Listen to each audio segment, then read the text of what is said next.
পরিবহন ব্যবস্থার মধ্যে ডিসিপ্লিনড একটা সিস্টেমের মধ্যে তাদেরকে সম্পৃক্ত করা যায় এবং তাদেরকে সম্পৃক্ত করে কিভাবে নগরের পরিবহন বা চলাচল ব্যবস্থাকে নিরাপদ করা যায়, এই চিন্তার থেকেই কিন্তু এই উদ্যোগটা।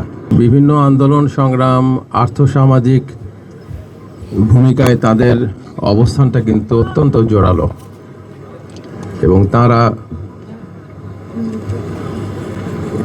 ফ্যাসিবাদ বিরোধী লড়াই বিভিন্ন আন্দোলনে বড় ভূমিকা পালন করেছেন। তাই যে কোনো পরিকল্পনায় নেওয়া হোক না কেন রাষ্ট্রের পক্ষ থেকে তা জনবান্ধব হতে হবে, বিশেষ করে যারা শ্রমজীবী মানুষ তাদের স্বার্থ রক্ষা করে হতে হবে। এই চিন্তার থেকেই আজকের এই প্রকল্পের শুরুটা হচ্ছে, যে তাদেরকে, যে শ্রমজীবী মানুষ বিশেষ করে যারা রিক্সা চালক, তাদের কিভাবে উন্নত প্রশিক্ষণ দিয়ে উন্নত পরিবহন ব্যবস্থার মধ্যে ডিসিপ্লিনড একটা সিস্টেমের মধ্যে তাদেরকে সম্পৃক্ত করা যায় এবং তাদেরকে সম্পৃক্ত করে কিভাবে নগরের পরিবহন বা চলাচল ব্যবস্থাকে নিরাপদ করা যায়, এই চিন্তার থেকেই কিন্তু এই উদ্যোগটা।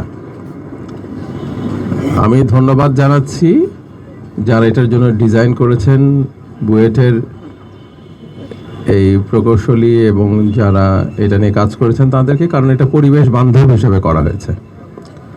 যে আমরা তো দেখি যে গাড়ির থেকে কালো ধোঁয়া, বাসের থেকে কালো ধোঁয়া এবং বিভিন্নভাবে পরিবেশ ধ্বংসকারী কাজগুলি যারা করেন তারা কিন্তু শ্রমজীবী মানুষ না, তারা সমাজের অন্য শ্রেণীর মানুষ যারা পরিবেশের সবচেয়ে বড় ধ্বংসের কারণ হয়ে দাঁড়ান। তো আমি বিশ্বাস করি বাংলাদেশের এই ঢাকা শহরের রাজধানী বাংলাদেশের যেই পাইলট প্রোগ্রাম নেওয়া হলো আমাদের রিক্সা চালক ভাইদের জন্য, এটা সফল হবে এবং তাদেরকে আমরা অনেক বেশি করে সম্পৃক্ত করতে পারবো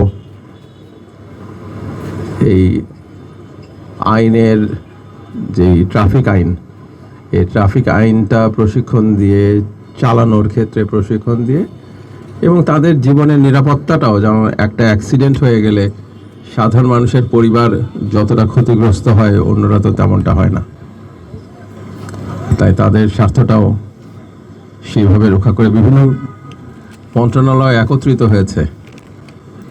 ভালো হতো আমি সিটি কর্পোরেশনকে অনুরোধ করব স্বাস্থ্য মন্ত্রণালয়কেও সম্ভব হলে ইনক্লুড করতে, কারণ অ্যাক্সিডেন্টের পরের ফলো আপটা কিন্তু স্বাস্থ্য মন্ত্রণালয়ের কাছে।